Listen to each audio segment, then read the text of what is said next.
que comme il y a encore un buffet solidaire après, qu'on vous propose avec nos amis de Vtarchi, c'est d'être juste concis dans vos commentaires ou vos questions et pour qu'on puisse avoir un échange dynamique. Alors je vais commencer avec Pierre, puisqu'il était dans le film, il était un peu dans le film, on l'a vu, notamment avec la ferme de Bretigny, c'est ça? Enfin ce gros projet. Le film s'appelle On a 20 ans pour changer le monde.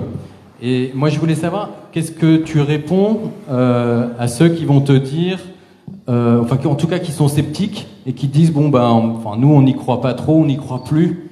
Comment tu as envie de réagir à ça? Alors, bonsoir à tous, déjà. Le film s'appelle On a 20 ans pour changer le monde. Et déjà, ce que je dis à tout le monde, c'est qu'il a été tourné il y a 1 an. Donc, il reste plus que 19 ans. Donc voilà, il faut que tout le monde accélère un petit peu. Donc ça, c'est le premier truc que je dis, parce que j'ai l'impression que on sait que le réchauffement climatique et que les impacts extrêmement néfastes de l'activité humaine ont sur nos écosystèmes divers et variés, on les connaît, ces effets-là, et ça fait plus de 60 ans. Donc en fait, à un moment, il faut qu'on agisse très concrètement. Il y a des théories très dures, la collapsologie que vous connaissez sans doute, qui disent que l'effondrement est probable dans quelques années, et qu'en fait il est déjà trop tard et qu'on va dans le mur et on y va même fort, et que les émissions de gaz à effet de serre ont augmenté l'année dernière liées à la production de charbon par exemple. Donc soit on se dit, on se résigne, on se dit montons-nous en mode défensif et préparons tout de suite un effondrement massif de nos écosystèmes et faisons des toutes petites fermes résilientes, autonomes, etc. Soit on se dit il est encore temps et on peut entreprendre encore à grande échelle et finalement tout ça peut changer assez vite.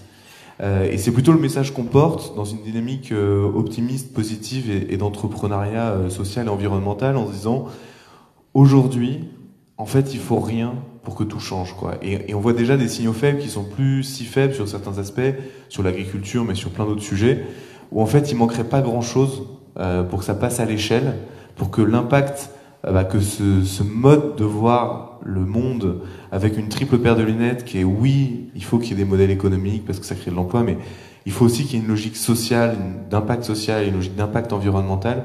Il manque rien pour que ces systèmes y passent à l'échelle. Alors ce qui est sûr, c'est qu'il y a un moment, il faut vraiment le faire. Et j'étais encore à une conférence à la BPI hier, c'est la Banque publique d'investissement en France, qui parle en millions, centaines de millions, milliards d'euros, et qui disait, on est conscient que là maintenant, il faut vraiment y aller, et qu'il faut qu'on arrête de faire des petits projets dans des coins. Donc, unité, impact, envie, il est encore possible de faire des choses, mais il faut arrêter, quoi. Et je finirai sur un truc, on se rend pas compte le pouvoir qu'en fait on a tous, parce qu'on est dans une société de consommation très forte, et je sais plus si c'est en Tunisie ou au Maroc, où il y a eu Tunisie où il y a eu un gros système de boycott. Alors je dis pas. C'est au Maroc. Ça c'est Maroc. Okay. Je vais pas dire qu'il faut boycotter. J'invite pas tout le monde au boycott, mais c'est juste pour montrer le poids et la puissance qu'on peut avoir si on est organisé, quoi, nous citoyens. Voilà. Donc il est possible de faire des choses. Merci Pierre. Ma deuxième question que je vais adresser à Boris, qui travaille plutôt sur l'agriculture urbaine. Comment tu fais le lien avec ce que tu viens de voir? Et puis, ça se déroule en France, plutôt dans les villes.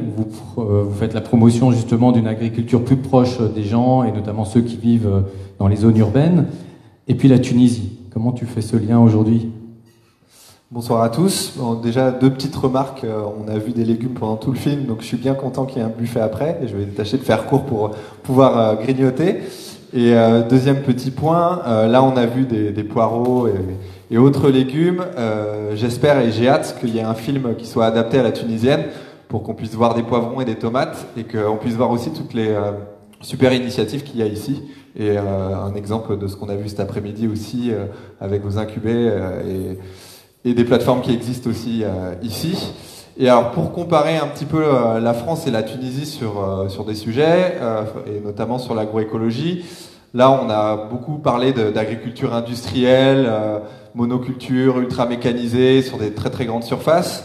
Je pense que les pays du Sud ont une énorme richesse, c'est qu'elles n'ont pas une agriculture aussi industrialisée qu'on peut avoir en Europe. Et je pense que là on a beaucoup de choses à apprendre de ces pays du Sud qui pourront peut-être amorcer une transition agroécologique de manière plus facile, ou en tout cas n'ont pas les mêmes freins et les mêmes verrous que ce qu'on peut avoir en Europe. Donc je pense qu'il pourrait avoir une révolution agricole, en tout cas si tant est que tous les pouvoirs politiques et économiques le veuillent, qui peut se faire dans ces pays-là.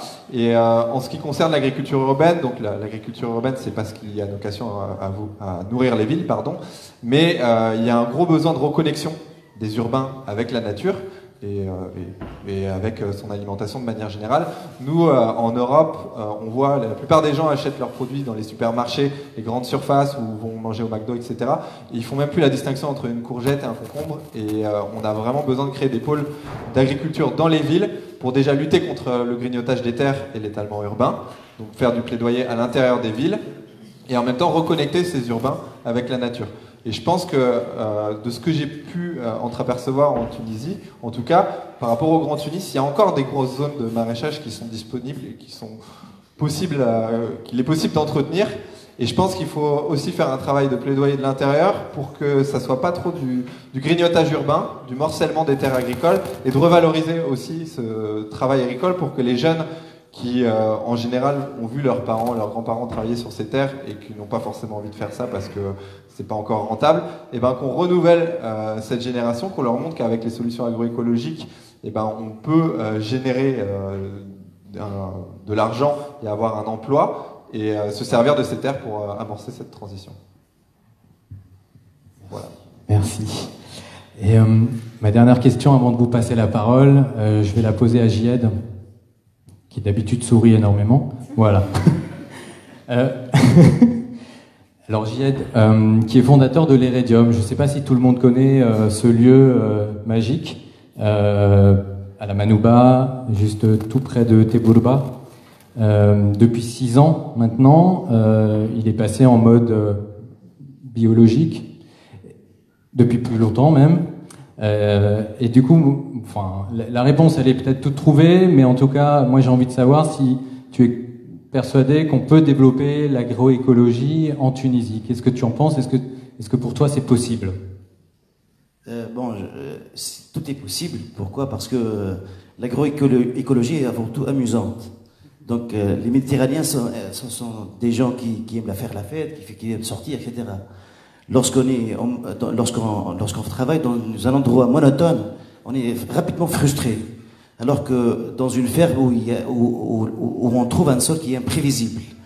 Parce que lorsque c'est humide, lorsqu'il y a beaucoup de limaces, etc., c'est un sol qui est très imprévisible. Il n'y a pas de monotonie. Et donc, on est toujours frustré, mais positivement. On se fait chier. On rentre toujours avec de la boue et on sent la nature, quoi. Donc, c'est pour cela que c'est possible, parce que non seulement ça stimule notre créativité, mais en plus, ça nous donne une santé mentale impressionnante. Et la dernière chose dont je voudrais parler, c'est la santé physique de l'homme. Parce que l'être humain est égoïste de nature. C'est pour cela que lorsqu'on a abordé le sujet santé, il s'est vite sauté sur le mot bio. Et du coup, il s'en fout pas mal de l'environnement. Parce que c'est sa santé qui est en jeu. Donc, imaginons qu'on lui parle de l'environnement aujourd'hui. Pour lui, c'est sa santé qui compte. Donc, éloignons-nous un peu de ce discours environnement, juste parce que, avant tout, soyons créatifs et soyons joyeux, et allons voir la nature, qui est joyeuse aussi. Une abeille qui saute d'une fleur à une autre, on l'a appris à l'école primaire. Aujourd'hui, on l'a oublié, mais elle continue si on le laisse continuer, voilà. Donc c'est ça l'agroécologie, grosso modo, voilà. Tu penses, Jihad, que on peut développer davantage? Toi, tu l'as fait avec ta ferme. C'est un petit potager aujourd'hui. Est-ce que tu penses qu'on peut créer d'autres fermes comme ça, les multiplier, pour qu'on puisse justement garantir... Bien évidemment, nous, on travaille sur... moi, mon métier actuel, c'est jardinier maraîcher. Donc, le jardinage, c'est un art. C'est comme l'art de la table, il y a l'art de planter, de semer, etc. Donc, si sur une table, on parle de l'art de la table, alors que derrière, il y a une industrie chimique qui assassine le sol, donc il y a une discordance entre les deux. Et du coup, c'est possible de réaliser ce type de ferme, parce que non seulement ces fermes-là emploient des gens, sont lucratifs, et en même temps elles ont une taille réduite. Donc on peut pas devenir riche de ces fermes-là. On peut vivre mieux. Donc si on vit mieux, c'est déjà pas mal.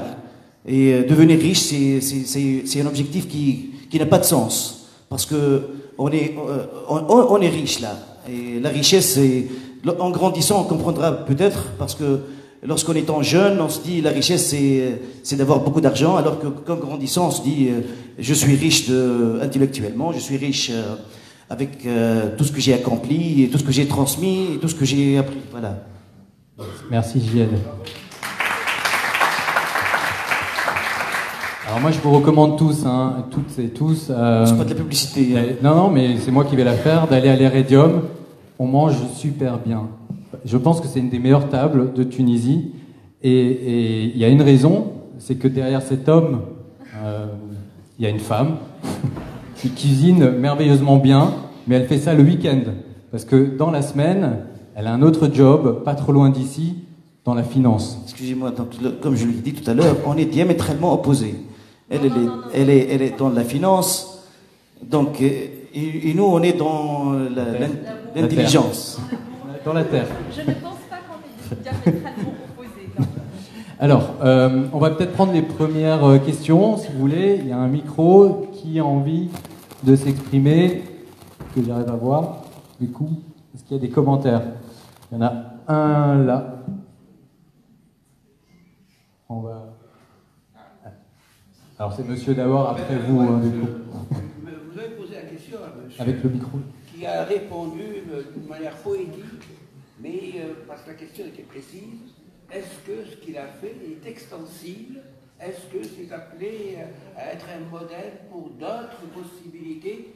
Monsieur a été discret sur ce chapitre. Il gagne sa vie. Donc ce modèle est extensible. D'ailleurs, la preuve, on a commencé avec 2 mètres carrés, là on est à 2000 mètres carrés. Ce qu'on apprend sur la ferme aujourd'hui, c'est l'inversion de la tendance. Nous, on a choisi d'utiliser l'unité de mesure, le mètre carré. Donc actuellement, j'en ai 28 000 mètres carrés. C'est quelque chose d'inestimable. Alors que chez un agriculteur conventionnel, il part d'hectares. Donc il lui faut toujours beaucoup d'hectares. Nous, on a seulement besoin de plus de mètres carrés. Et dans un mètre carré, on peut planter beaucoup de choses, mais il faut toujours tenir compte du consommateur. Le consommateur, il n'est pas infini. Il faut définir sa communauté avant de commencer quoi que ce soit. Et ça viendra petit à petit. Donc il faut bien planifier les choses. Donc moi, je suis ingénieur de formation, j'ai quitté mon poste il y a 7 ans, et j'ai appris une chose, c'est comment gérer son temps.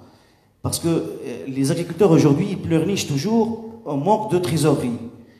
Et ils vont directement à la banque, et la banque, c'est son droit de financer. Et du coup, ils se trouvent dans une situation embarrassante. Il faut pas tomber dans ce piège, il faut aller petit à petit et se financer petit à petit. Et là, ça deviendra possible. Donc le mot-clé, c'est la planification. Il faut bien planifier sa vie, planifier sa parcelle, et dessiner sa parcelle avant de commencer. Il ne faut pas commencer grand, il faut commencer petit, et aller petit à petit. Moi, ça fait maintenant 7 ans, dans 3 ans d'essai. Parce que dans l'agriculture, la saison, si on rate cette saison, on va essayer la saison prochaine, et pas la semaine prochaine. Donc on a raté 3 ans, mais après on produit beaucoup de légumes, heureusement, et ça marche.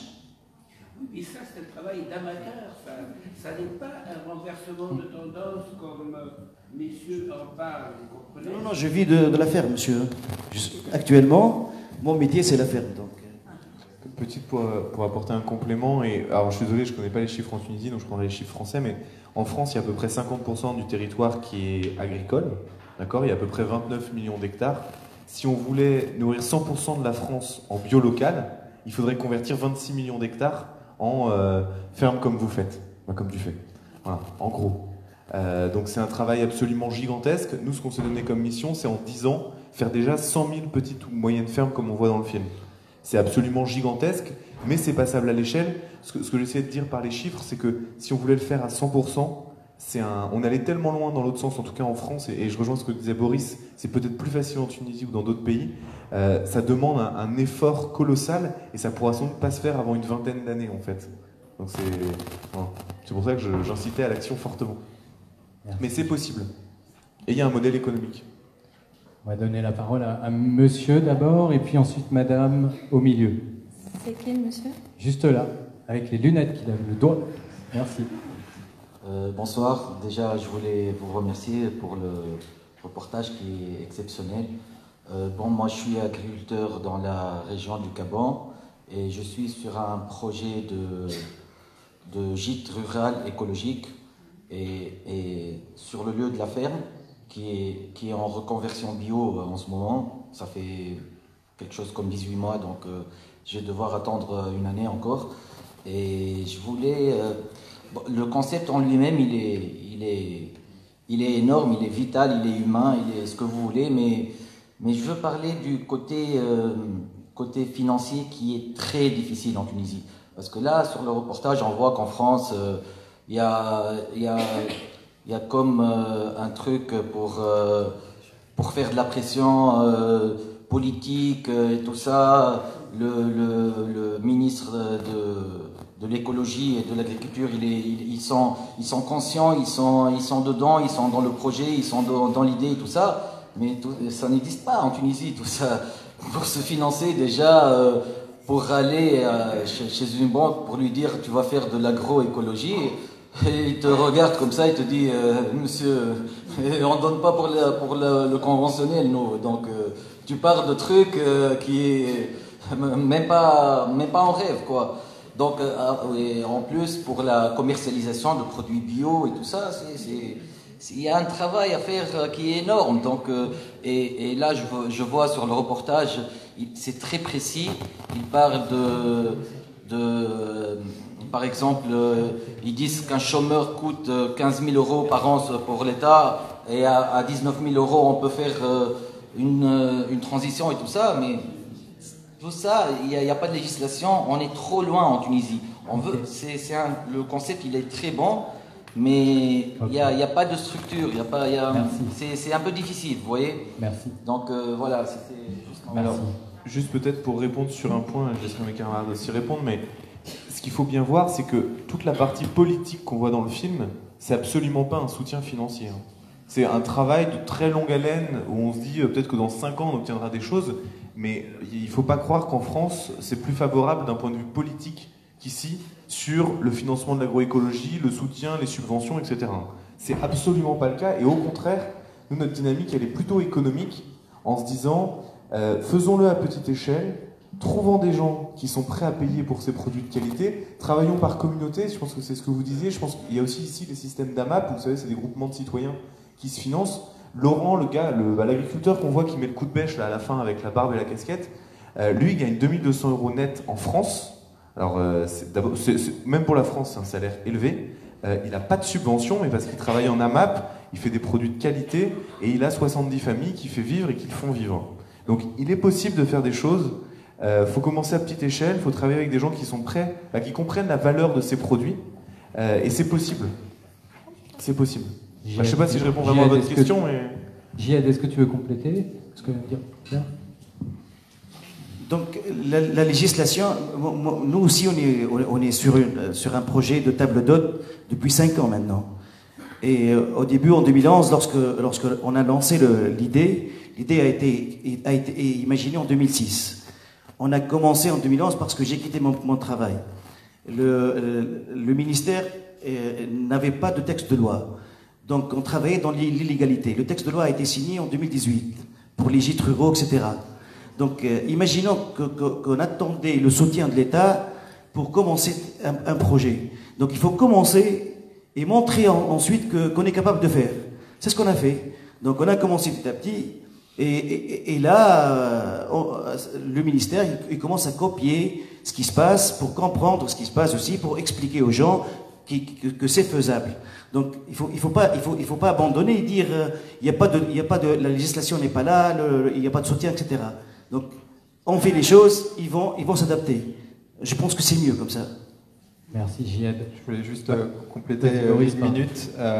Donc juste sur les micro-fermes en agroécologie ou les fermes urbaines en France, il y a des modèles économiques qui sont encore pas forcément très rentables. C'est encore très compliqué de trouver un système qui est économiquement rentable pour tous. Seulement, effectivement, ce que vous faites, c'est intéressant puisque c'est multifonctionnel, donc il faut aller vers ça aussi, tendre vers des modèles agricoles qui intègrent de l'écotourisme, de l'artisanat, des circuits courts, vendent directement sous forme d'AMAP, etc.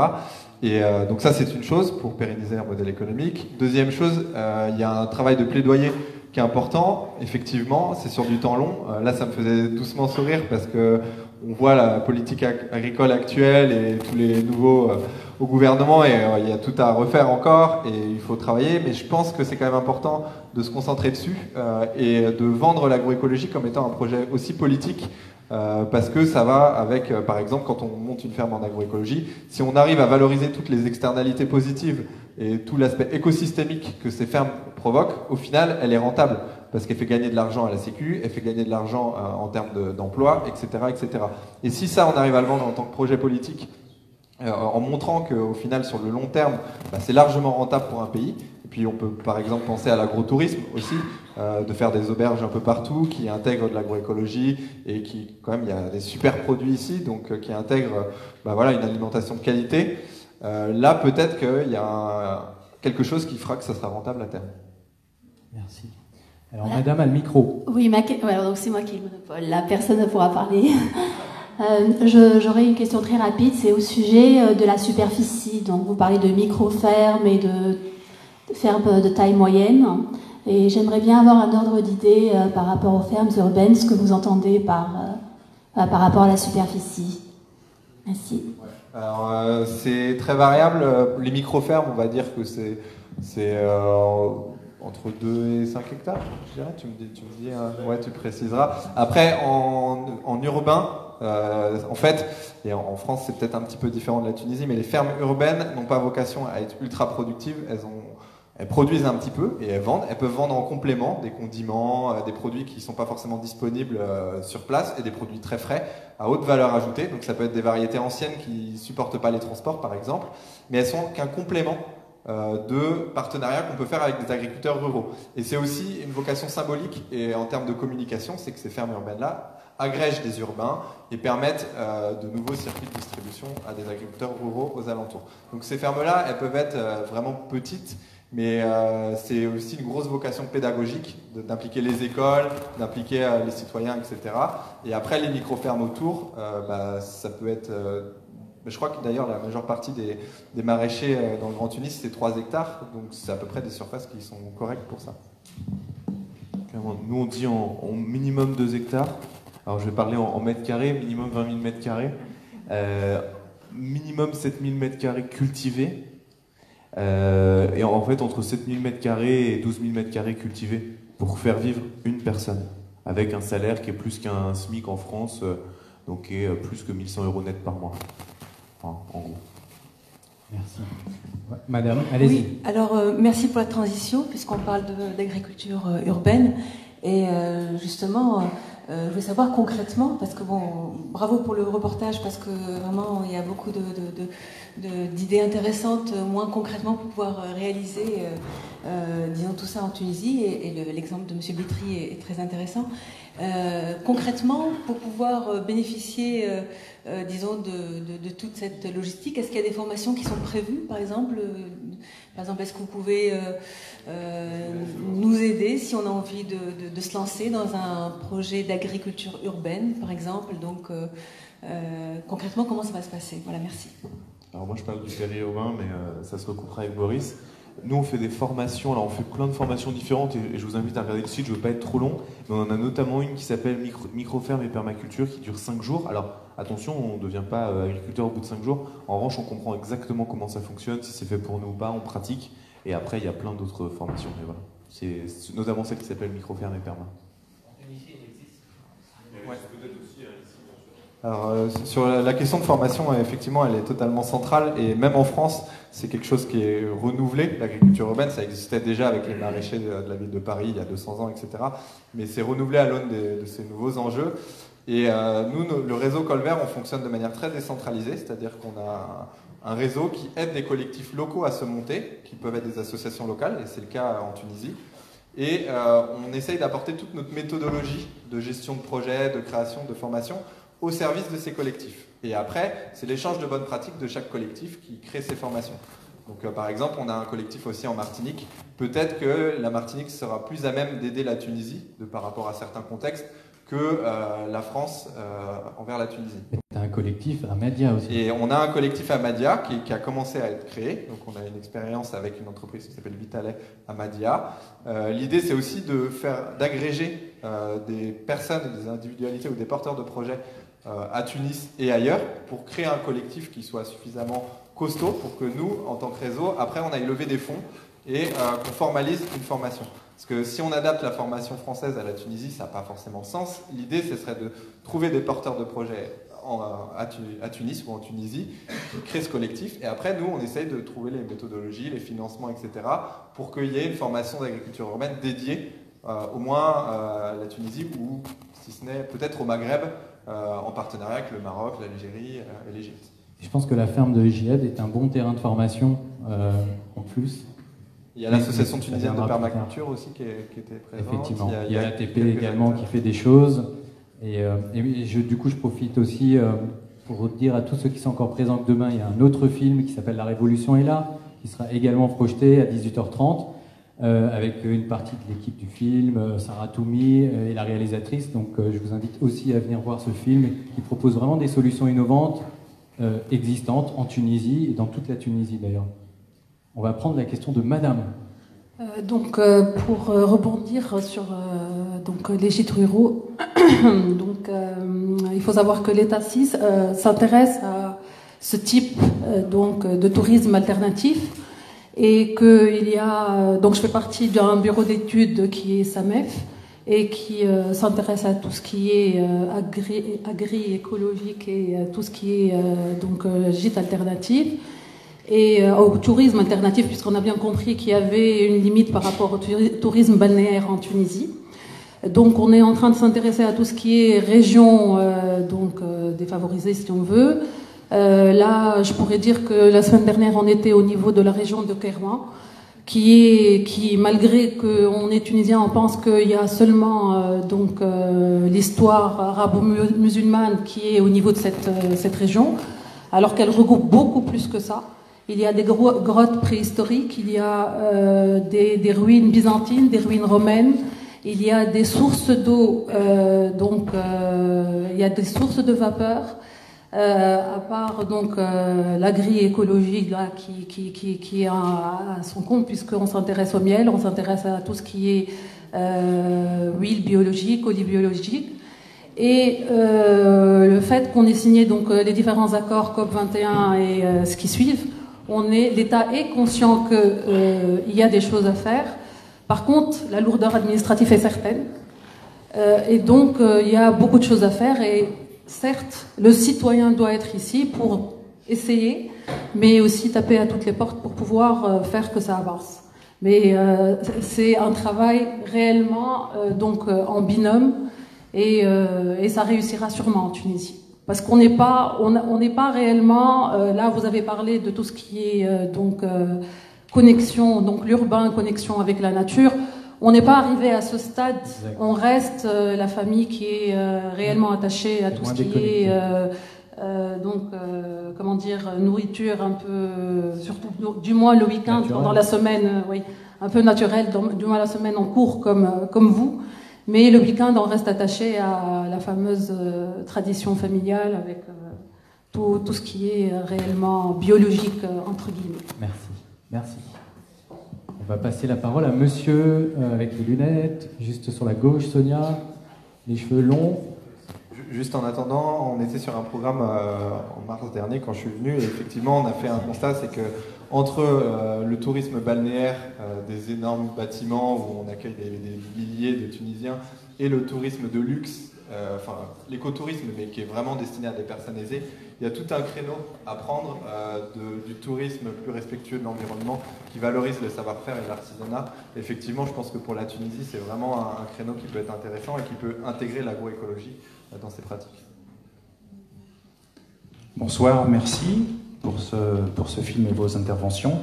J'ai trouvé qu'il y avait un sujet complémentaire qui n'était que très peu abordé un petit peu à la fin, qui est la question de la distribution. Puisque quand on parle de prix de vente et de revenus de l'agriculteur, il y a la problématique des intermédiaires. Donc vous avez cité les AMAP. À ma connaissance, en Tunisie, il n'y a pas d'AMAP. Et pour ce qui me concerne, qui travaille beaucoup avec le e-commerce, je pense que par le biais de l'Internet, on arrive justement à créer des circuits courts et à doser le volume des ventes, le nombre de commandes, en fonction de la capacité de production d'une petite ferme. Voilà, puis après, une petite question franco-française, j'aimerais bien avoir votre retour sur la bise que vous avez claquée à Emmanuel et ce que ça donne aujourd'hui. Alors, d'abord, la distribution. Celui qu'on voit parler à la fin, qui s'appelle Paul, qui a des lunettes, justement, il fait partie du projet et il porte une plateforme qui s'appelle À l'ancienne et qui est exactement ce que vous dites, c'est-à-dire une plateforme numérique. En fait, on commande le soir jusqu'à 22h, le lendemain matin, c'est cueilli et c'est livré le soir en scooter électrique. Donc, clairement, la dimension numérique, distribution, désintermédiation, circuit court, clairement, ça rentre dans l'équation économique. Je redis un truc qui est une banalité, mais qu'on ne dit jamais assez, c'est que le fait d'être en circuit court, au-delà d'être sur une forte proximité géographique, au-delà de l'intérêt économique, de l'impact environnemental, social, tout ce qu'on veut, ça permet d'avoir des produits beaucoup plus frais, donc de meilleure qualité, et qui ont un meilleur goût. Ils sont meilleurs, quoi. Voilà. Donc, au-delà de tout ça, l'intérêt quand même de faire des fermes proches des bassins de consommation, c'est juste que ça passe pas 2 semaines en frigo et que ça n'a plus de goût, quoi. Voilà, donc bon, ça c'est la partie circuit court. Sur la partie Emmanuel Macron... Nicolas Hulot. Et Nicolas Hulot. Oui, alors le film du coup perd un peu de sa saveur ou en gagne, je sais pas, avec le départ de Nicolas Hulot, mais clairement, quand bien même l'État français s'est positionné de manière assez volontariste, en disant qu'il voulait à échéance 2023 passer 15% de la surface agricole utile en bio, c'est un x2 par rapport à aujourd'hui, donc c'est ce genre de politique qui est quand même extrêmement volontariste. Derrière, on a une certaine frustration parce que clairement, nous on se dit ça va pas du tout assez loin, quoi. Et le départ de Nicolas Hulot était assez éloquent par rapport à ça. C'est que oui, il se passe des choses, mais ce qui se passe à l'échelle de ce qu'il faudrait et des mouvements contraires qui peuvent aussi exister, clairement on en est loin, quoi. Donc je sais pas si je réponds exactement à la question, mais c'est cool de faire une bise, mais le compte n'y est pas encore tout à fait. Voilà, je dis pas que le compte n'y est pas, je laisse la porte ouverte. Merci Pierre. Alors on va encore prendre deux questions ou 2 commentaires, et comme ça on ira après dîner. Et avant de vous donner la parole, monsieur, on parle de circuit court, et Boris me rappelle très sagement qu'effectivement au Labels on a accompagné un projet de e-commerce justement qui s'appelle Little Janaïna. Les 2 fondateurs sont dans la salle et ils font du coup effectivement, ils permettent en fait à des producteurs locaux de vendre via leur plateforme. Donc je vous invite à aller sur cette plateforme et voir ce qui est proposé aujourd'hui. Moi j'ai fait ma première commande hier soir et c'est des vrais produits de qualité faits par des personnes qui proposent des choses très intéressantes. Et du coup il y a un seul intermédiaire pour le coup, c'est juste le site de cette équipe-là qui mobilise, qui est formidable. Et donc je vous invite vraiment à aller sur le site. Et un autre exemple de circuit court aussi, les Radium. Et les Radium, oui, bien sûr. Exact, puisque tu fais des paniers aussi. Oui, tu proposes des paniers. En fait, le concept, comme il a été conçu depuis le début, c'est de générer autour de nous la communauté qui croit avant tout en l'agriculture naturelle, qui nous aide, qui à partir du nombre de familles qui sont inscrites en cette communauté, on sait prévoir la culture, on sait prévoir qu'est-ce qu'on doit, combien de mètres carrés, comme on le dit, à cultiver. Et après, c'est des ventes de paniers à domicile directement vers cette communauté. Donc, c'est vraiment du court. Et comme ça, le consommateur, il est conscient de ce qu'il mange, de chez qui il l'obtient. Il a confiance en l'agriculteur, en la terre. Il vient la voir à chaque fois où il veut. Quand je vous avais dit qu'il y avait une femme derrière ce monsieur. Allez-y, prenez la parole. Merci, bonsoir tout le monde. Je vous remercie pour le film, c'est très inspirant.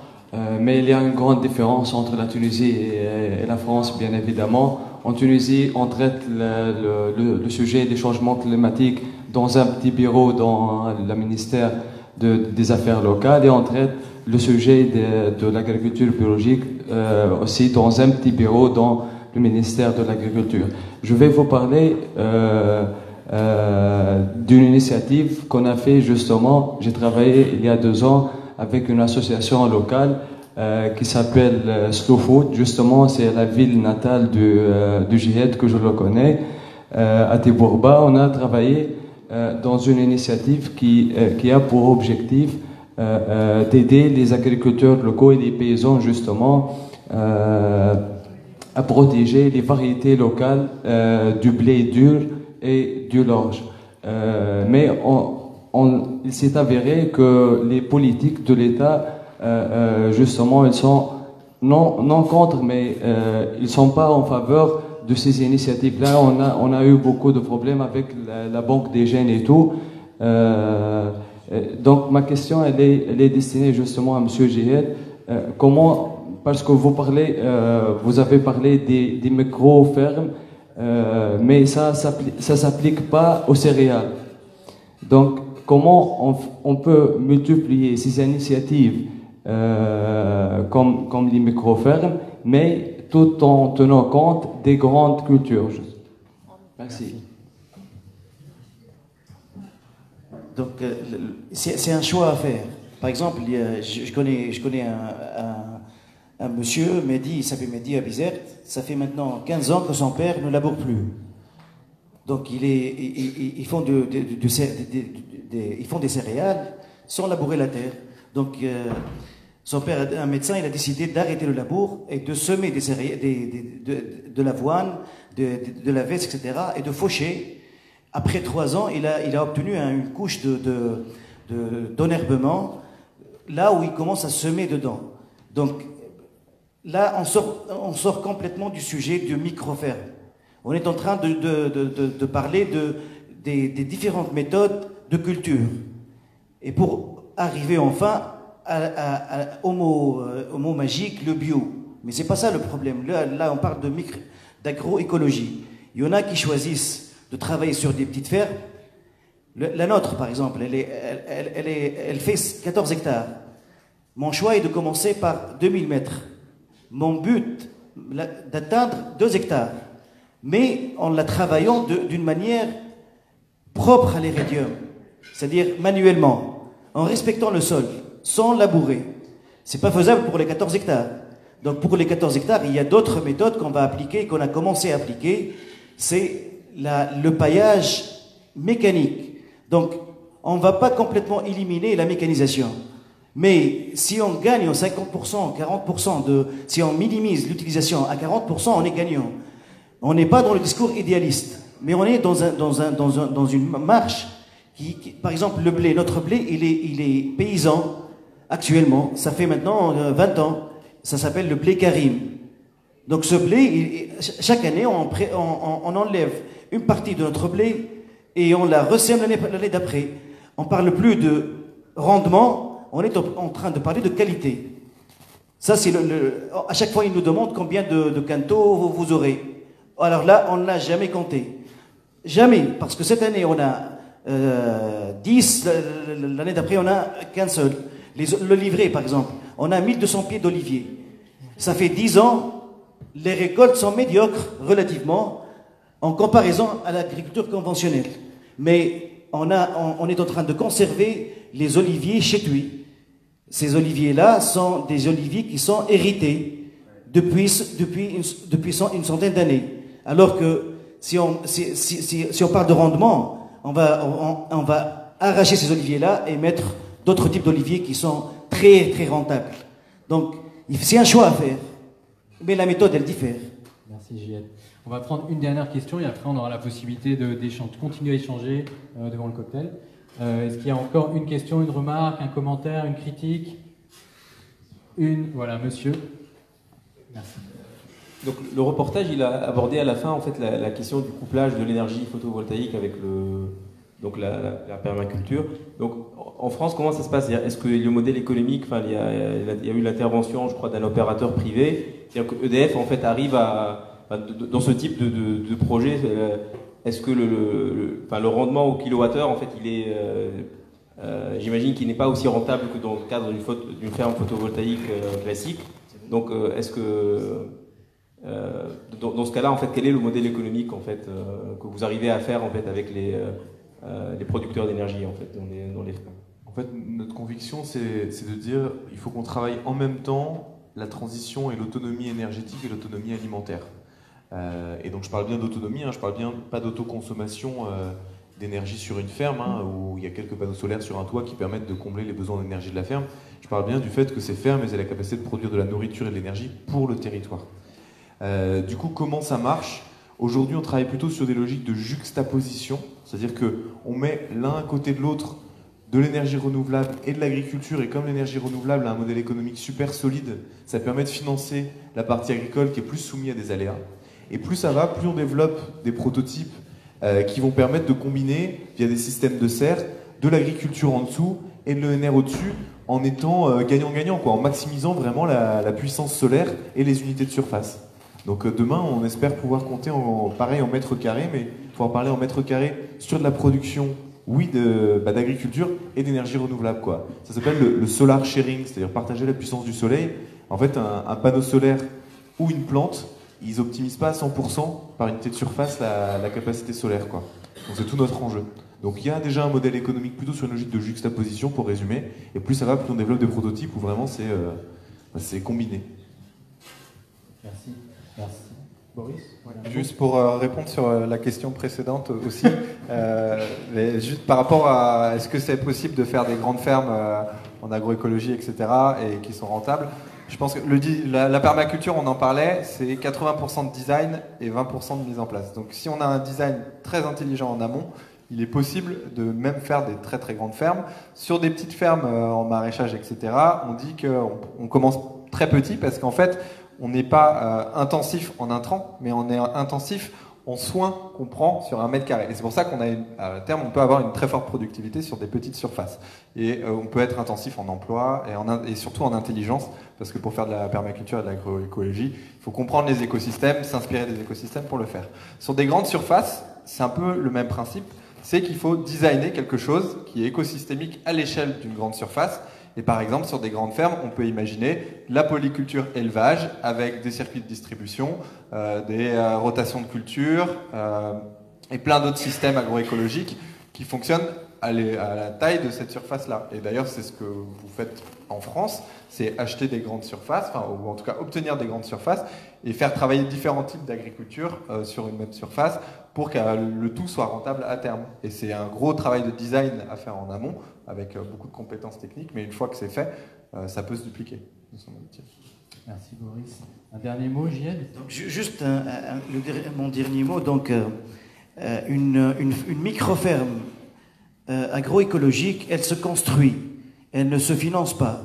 Donc, en allant petit à petit, il faut diversifier aussi, parce que on parle toujours de financement et de rendement et d'argent. Là, on construit à travers des années, pas pour trop longtemps, et en fin de compte, la diversification, elle permet de minimiser les pertes par-ci, par-là. Donc, il faut pas réfléchir en monoculture.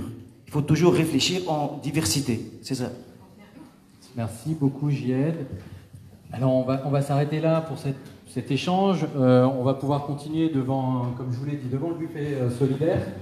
Moi, j'ai envie de remercier Pierre Pajot qui est venu cet après-midi de Paris, Boris qui est venu également hier soir avec un peu de retard, mais de Paris également, Gied qui est tout près de chez nous, et donc on vous invite vraiment à aller voir sa ferme. Tous les samedis, une fois sur 2, et tous les dimanches. Il faut juste appeler, ils nous envoient un SMS, ils nous indiquent où ça se trouve, mais c'est une ferme qui est géniale. Merci à tout le monde d'avoir été là aussi longtemps avec nous.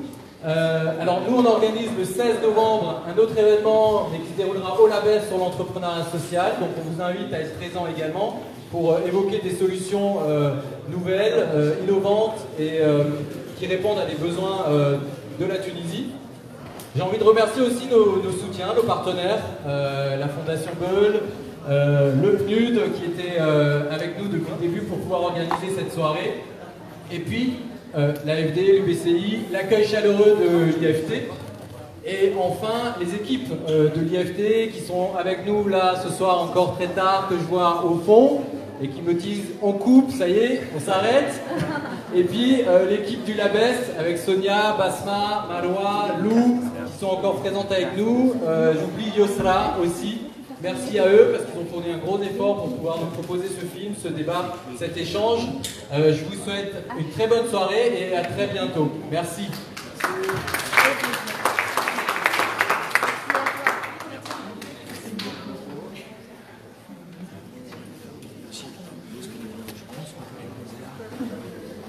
C'est fermé, c'est déjà fermé.